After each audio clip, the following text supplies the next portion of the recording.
Welcome back to the Smile Spa podcast. I'm Dr. Aimee Russo-Mounger, owner of the Smile Spa dental office that has been around for 27 years. The Smile Spa Wellness is a new branch of the Smile Spa, which was just launched, and it gives our patients a holistic approach to their health and to be proactive instead of being reactive. Peptides is what the Smile Spa Wellness is pretty much all about. So today we're going to unpack the science, the strategies, and the misconceptions about peptides, and how they might fit into the real-world fitness plan and diet plan. So we are discussing the relationship between peptides, weight training, and nutrition. So with me is someone most of you already know. He's my personal trainer, the person who introduced me to what the magic of peptides could do, and one of the 3 most gorgeous men that I know that live in my household. So that's a little secret, a little trick. I am so excited that I finally loosed him in to get here because has been like not wanting to do this with me. But he is a wealth of knowledge, and it's going to be so great. He knows a lot of things about health, wellness. He's had countless patients that have been transformed by GLP-1, and he's helping them to transform even more and learn with their nutrition and their training strategies. So we're going to look at GLP-1s, we're going to look at a few other peptides, and we're going to see what drove Spencer to do more research and studying on these with his clients and what pushed him to learn more about these peptides, and then again to learn, help me learn more about the peptides. So he has rocked it with me. I would have to say I only go 2 days a week, and not to brag, but at 52, I feel like my body composition is better than it's ever been, and I haven't used any of the peptides that I really, or I should say, I have 2 of the peptides that I really want to use, but there's so many more. So we'll be able to talk about some of those today with Spencer. So we're going to connect the dots between science, supplements, and sweat with Spencer. So drum roll. Welcome, Big Spence. Thanks for having me. This is fun. Thanks for coming. I'm having a blast already. You're having a blast. We haven't even started. It's because you made me do push-ups. That's why you're having a blast. And everybody else did it, so now I basically did all of y'all's push-ups. I know. You worked today. I got kind a of pump on. For a little bit. I definitely did work today. You did work today, yes. So tell me about, it's kind of, we know everything. A lot of people do know about you because of, just because you're my kid, so I've talked about you a lot. But you had a journey, and so what do you feel like brought you from school, weight training, and you used to do that. You used to work out at school because you were football. And then I don't know if most people know that when you did wrestling, you were at what weight? I wrestled state at 315. And people go, what? Yeah, every time. When you told me that, I said, what? Yeah. I said, how did you live in my house and not know? Y'all were looking at the scale? Heck no, I was hiding that. You were hiding. Yeah. We did see you in that wrestling outfit. That was a scary thought. I know. So you were 300 pounds. Then you went to college, but you lost some in high school a little bit. Senior year. Your senior year. That's when I lost it. Yeah. Yeah. And so was that part of the motivation, you think, to try to you had to learn it. We used to try to teach you, and you didn't want to hear anything from us. Yeah, well, y'all had me on P90X. Y'all had me on. I'm not even. That's what was popular at the time. I'm not going to go into it. That's child abuse. But yeah, definitely like going from kind of fake exercises in football practice, we're lifting weights, heavy weights, to senior year running was what I started doing. You did start running, yes. Started running, started not eating as much, and that was the only thing I knew. And then as soon as I got off of that was earlier, actually. That was earlier than I got off of that. Then I got to my heaviest after that. Oh. Yeah, so I got I lost like a bad mom. I lost like 45, 50 pounds my sophomore year. Then I gained it all back. Then I actually started working out over the summer, going into my senior year, and lost. I only went from 320 to 235, 240, because I was still a lineman, so I still had to be decently big. Yes. And then when I got to college, I was at 189. It's crazy. 190. Crazy that talk. was a little thin. So you feel like that pushed you, though, because you had to learn it for yourself. So it made you is making you a better trainer, because you can relate to the people who are heavier. You can relate to people who actually lose weight. You can relate to people who ate really crappy, and then now that you're this crazy meal prep, got to eat everything good kind of person, and then you have the people like me in the middle, kind of, sort of. Yeah, I think it gave me a big advantage, one, to not have a trainer. We had some trainers, but we had Sean. Yeah, and I don't remember many of them. I had that girl by their house, but I don't remember a lot of them. So like that didn't really do anything, but not having a trainer, going through the initial weight loss and then failing and then doing it again, that gave me the confidence to kind of learn what I was doing. Then I started going to D1 and doing all that stuff. So like slowly learning like, okay, this is good, this is bad, this works, this doesn't, by myself. That's just how I learn anyways. But then the big gap, like I think going to really skinny, really big, it's giving me an advantage in the training. It's giving me an advantage to my body. So now I know what to eat and I'm kind of dialed it in. And then now there's little tiny things to do. But yeah, I think it's an advantage. And I think like even still when I struggle with eating too much or like wanting dessert always after every meal or like having a sweet tooth, I can relate to the clients that are also still succumbing to the struggle of. Yeah. And we used to always say you never have a full button. We were like, you don't really have one. You don't have leptin for sure in your body. That's what it is. I think it is. Yeah, you're right. Yeah. And so we said that for sure you have a missed something in there. So you have to be more diligent because you really, more than likely, I think a lot of that, like what I've learned with my clients, not even through myself, but what I've had to start deep diving on is like a lot of my GLP-1 clients, especially, they deal with trauma. Like the bigger clients, they have a lot of trauma. So a lot of the eating habits come from emotional, a childhood something or even adulthood something. Yeah. And it's sometimes the most common thing that I've found for people is that they eat to fill a hole that's unfillable, and then they don't ever get full. They don't get full. Because, you need God. You need something else to fill the hole besides food, unfortunately. But even if you have God, sometimes you still dig for that hole. You still dig for a different hole. Yeah, you do. Because it tastes so good sometimes. You do, yeah. Yes. Cheesecake. So with your clients, you did talk about GLP-1 clients. So I know you have a good range of people, but you ended up getting a lot of GLP-1s from our doctor who sent you a lot of men who were big and then lost a lot of weight. So you think that's when you started really looking into the peptides? Because you wanted to know about the GLP-1? Or was it when you had a surgery and you were looking into them then to do the healing faster because you wanted to go back to work? Yeah, that's good. I think probably both. And I think just being in the field, interested in fitness. Everybody kind of started talking about it within the last 2 years. And so maybe 3 years. So, I kind of just fell into that. Tested it myself, also had clients at the same time. So it's kind of just like throw myself into this world. If I'm going to train them, I need to learn about that. I haven't got on a GLP-1, so I don't fully understand. I mean, I understand, but not to the degree of physical understanding. But like the BPC 157, TB 500 blends, and you did that when you had surgery. Stacks, I had the hernia. Yeah. Yep. Interesting.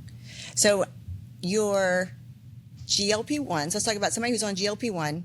And then I know you would fuss, like, what's the biggest thing? And people now know it. At first, when they first got on them, you were fussing about it. Their biggest problem was their lean muscle. And now doctors are saying it. And now Spencer knew best.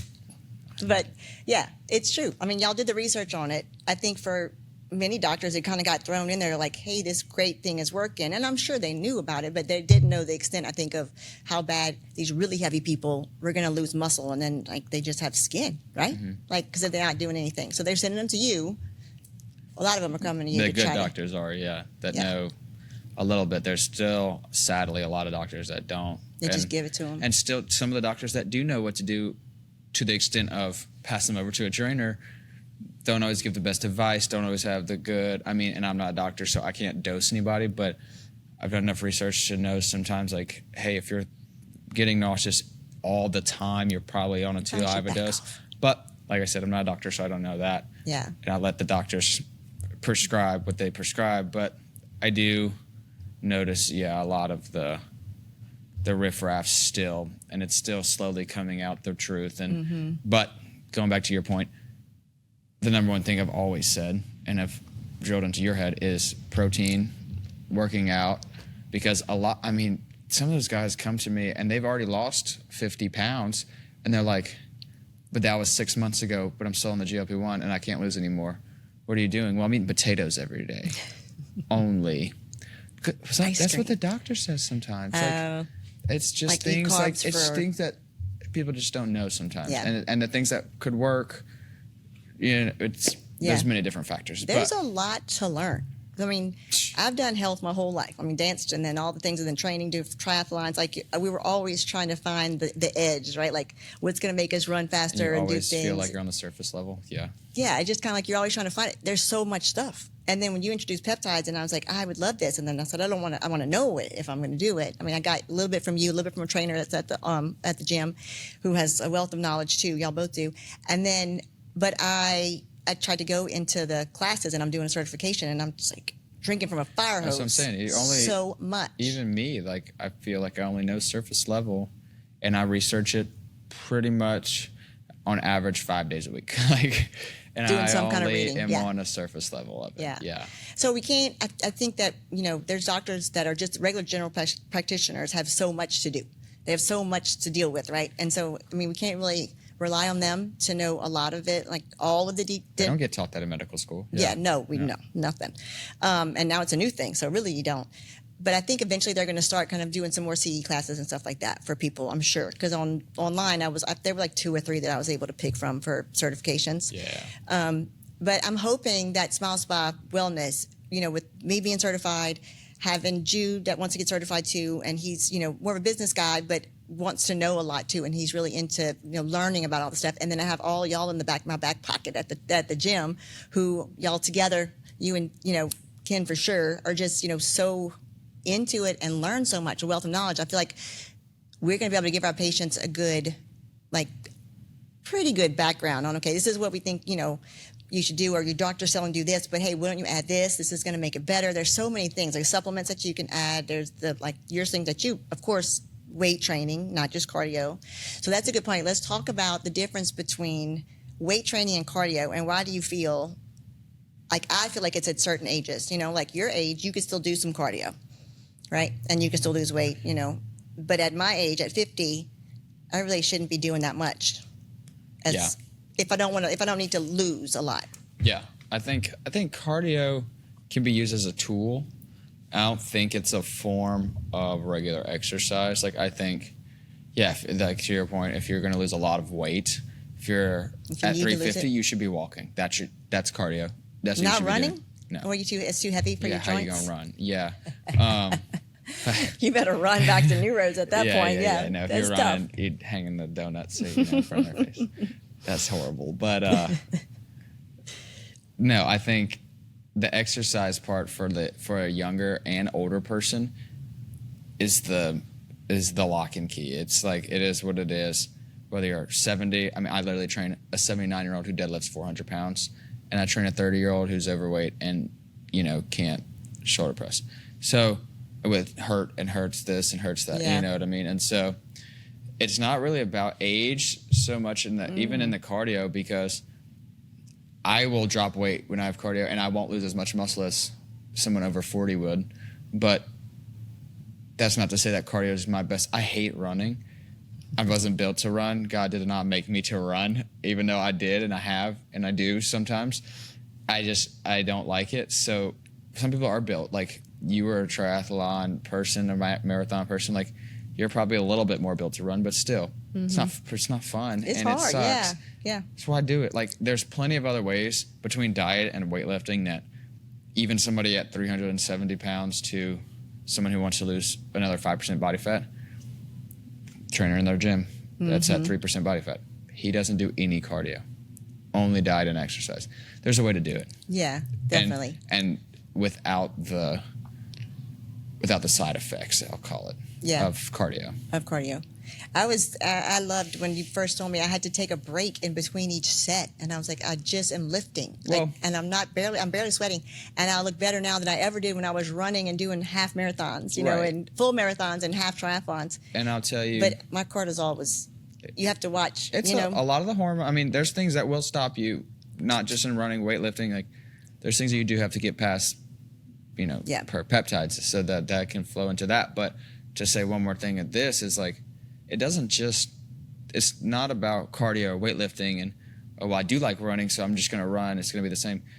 It's literally about your metabolism, and it's about how your body holds on to muscle, how it uses the food that you're putting in it.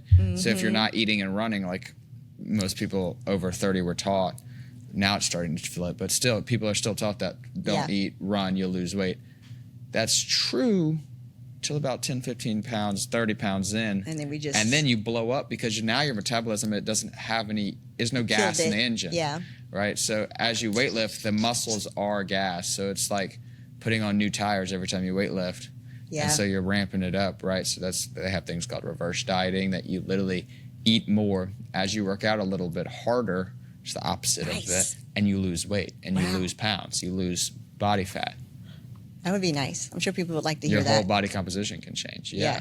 Oh, it definitely has. And for just lifting weights, which is an easier, not really easy, but like for me, more enjoyable. Who was used to, absolutely. I mean, it was miserable getting up at 5 and going to swim for an hour before work, and then getting off of work and running and then riding your bike. And I was like, this is what I have to do. And mentally it was good for me because I was stressed at work. So then I would get home. I mean, I would do that and it would feel like I just de-stressed, but my body thought I was running from tigers and bears and whatever else. That is a stress. So, yeah. So it is a stress. I know, but for me, I thought, this is what I should do. Which is probably why your cortisol was high at 40. My cortisol was crazy. Yeah, because you put your work stress, then you put your workout stress, and then you put family stress with little kids, and you combine them all, and then you go to sleep.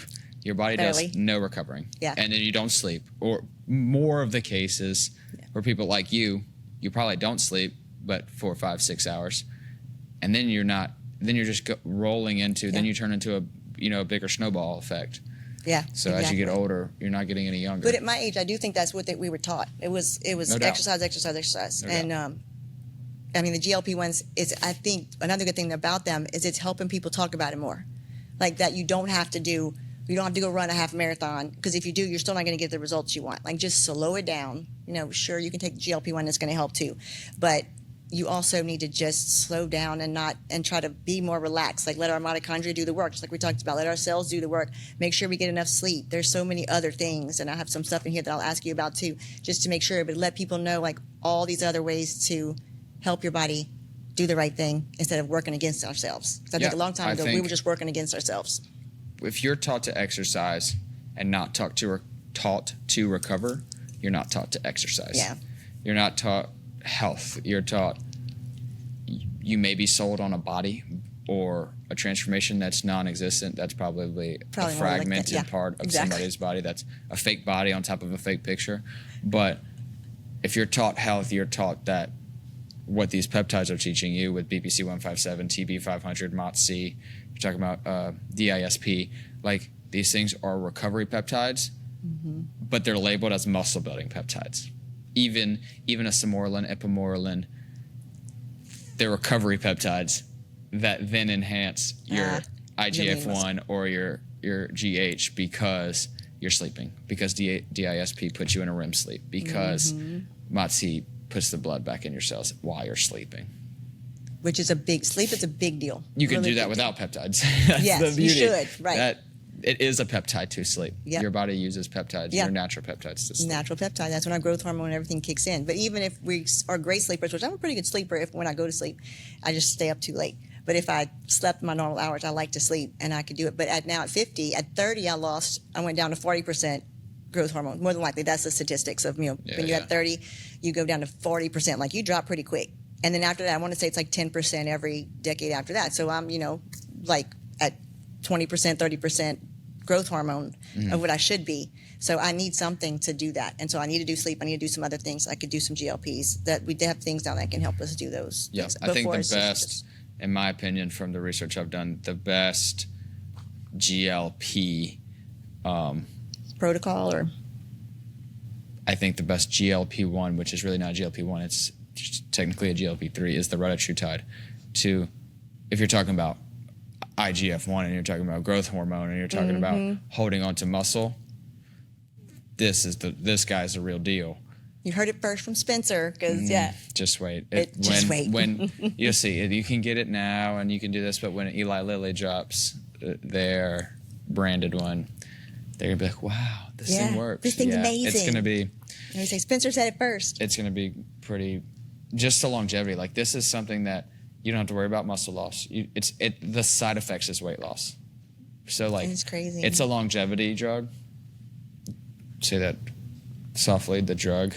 It's a growth hormone, white blood cell, red blood cell releasing peptide that side effect is Weight loss. weight loss. Releasing may not be the right word, but I'm not a doctor, guys. So I can't wait. Yeah, I definitely want to try that one. That's on my list. I have a list that I want to try. Retatrutide, obviously I don't need a GLP-1. I'm not trying to lose over 50 pounds, but a Retatrutide I think would be worth me even trying because I wouldn't be worried about muscle loss. Yeah.